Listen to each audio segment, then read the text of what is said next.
सीमा किचेने सबाइके स्वागत। आजकेर recipe black पम्फ्रेट माछेर झोल, फुलकपि दिए आलू दिए झोल करब। तो এই মাছটা অনেকেই খাই না। এই মাছটা আর কে কে খাও খেতে ভালোবাসে তাও কমেন্ট করে জানাবে। তো এটা 300 গ্রাম ওজনের একটা মাছ ছিল, আমি কেটে এনেছি এবং ধুয়ে পরিষ্কার করে নিয়েছি। এবার এই মাছটার মধ্যে পরিমাণ মতো নুন আর হলুদ দিয়ে ভালো করে মাখিয়ে নেব। এই মাছটা অনেকে আবার হালুয়া মাছও বলে, তো আমরা হালুয়া মাছই বলে থাকি। তো এই মাছটা কী নাম সেটাও কমেন্ট করে সবাই জানাবেন। তো তাহলে দেখা যাক আজকের রেসিপিটি। এখানে আমি মাছগুলোতে নুন হলুদ মাখিয়ে নিয়েছি। এবার কড়াই তেল দিয়ে দিয়েছিলাম সরিষার তেল। তেলটা গরম হয়ে গেল, মাছগুলো আমি ভেজে নেব। দু পিঠই লাল লাল করে ভেজে নেব। এখানে একটা মশলা করে নেব। আদা নিয়েছি আর রসুন নিয়েছি 4 থেকে 5 কোয়া, আর নেব শুকনো লঙ্কা। আমি এটা জলে ভিজিয়ে রেখেছিলাম, 4টে শুকনো লঙ্কা নিলাম আর নিলাম অর্ধেক টমেটো দিয়ে এটা মিহি পেস্ট বানিয়ে নেব। আর এতে যদি শুকনো লঙ্কা বেটে দেওয়া যায় তাহলে এর স্বাদ কিন্তু আরও দারুণ হয়। তো এবার মাছগুলো ভেজে নিয়ে লাল লাল করে দু পিঠই ভালো করে ভেজে নেব। চ্যানেলটা ভালো লাগলে ফলো করে দিও, ফলো করে পাশে থেকো, আর ইউটিউব থেকে দেখলে সাবস্ক্রাইব করার অনুরোধ রইল। তো আমার দু পিঠই লাল করে ভাজা হয়ে গেছে। এবার আমি মাছগুলো তুলে নেব। এই মাছটা খেতে কিন্তু দারুণ লাগে, খুব মিষ্টি মাছ একটা, খেতে কিন্তু খুবই দারুণ। বাকি যে তেল আছে ওই তেলের মধ্যে বাকি মাছগুলো আমি ভেজে নেব।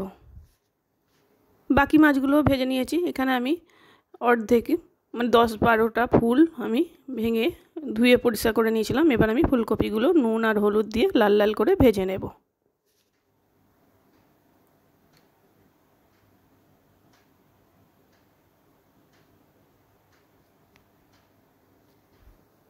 তো আমার ফুলকপিগুলো ভাজা হয়ে গেছে। এবার আমি তুলে নেব। ওই তেলের মধ্যে একটা আলু লম্বা লম্বা করে কেটে রেখেছিলাম, সেটাও লাল করে ভেজে নেব। এবার আমি তুলে নেব আলুগুলো। ওই তেলের মধ্যে 1 চামচ গোটা জিরে দিলাম।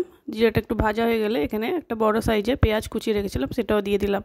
আর পরিমাণ মতো লবণ দিয়ে দিলাম। যেহেতু আমি ফুলকপিতে একটু লবণ দিয়ে ভেজেছিলাম সেই জন্য এখানে একটু পরিমাণ বুঝেই দিতে হবে।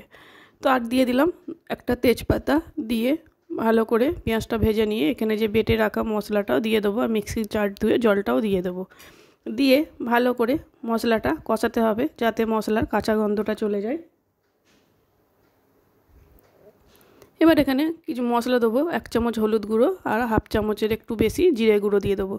দিয়ে সবকটা মশলাই খুব ভালোভাবে কষিয়ে নেব।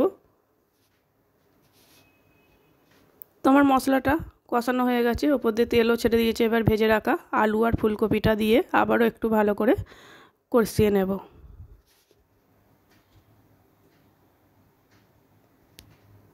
এই আলু ফুলকপি দিয়ে এই ব্ল্যাক পমফ্রেট মাছের ঝাল খেতে বা ঝোল খেতে দারুণ কিন্তু লাগে। তো আমার আলু ফুলকপিটাও কষানো হয়ে গেছে। এবার এখানে পরিমাণ মতো জল দিয়ে দেব।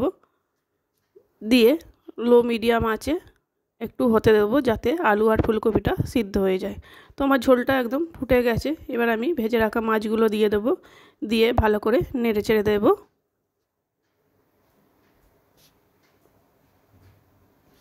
অবশ্যই এই মাছটা কে কে খাও কমেন্ট করে জানাবে, আর রেসিপিটা কেমন লাগলো সেটাও কমেন্ট করে বলবেন। এখানে আমি 5 মিনিটের মতো ফুটতে দিয়েছিলাম। আলুও সিদ্ধ হয়ে গেছে আর আমার মাছের ঝোলটাও একদম রেডি। আমার কাছে ধনেপাতা নেই তাই আর দিলাম না, তোমরা চাইলে ওপর দিয়ে ধনেপাতা কুচি দিয়ে নাবিয়ে নিতে পারো। তো আমার মাছের একদম রেডি। এবার আমি নাবিয়ে নেব।